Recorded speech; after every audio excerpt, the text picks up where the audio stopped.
Meow kulit? Malambing? O medyo may catitude?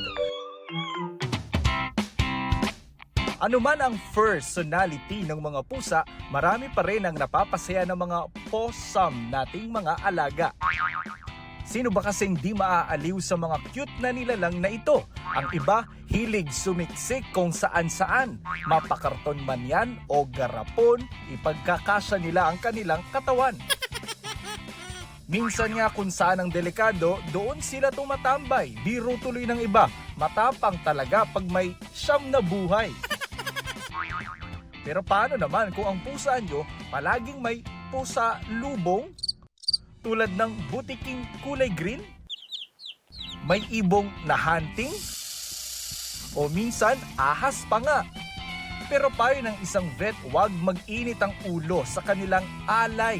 Huwag mo namang pagalitan. Sa kanya is, I'm bringing you something, a gift.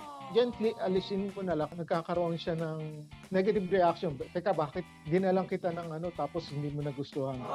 Posible rin daw na nagtuturo ang mga pusa ng hunting skills sa mga miyembro ng pamilyang kasama niya. Carnivore sila eh.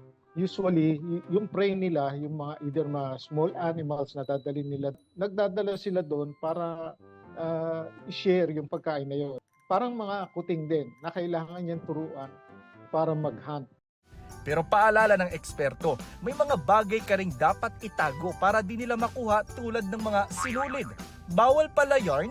Ang dila nila, kung titingnan mo, pag nilabas nila yung dila, meron niyang parang tusok-tusok. Kung yung nadilaan niya, yung sinulid na mahaba, na tuloy-tuloy. Hindi mo mahihila yung kasi it's always pointed inward hanggang malulunyay.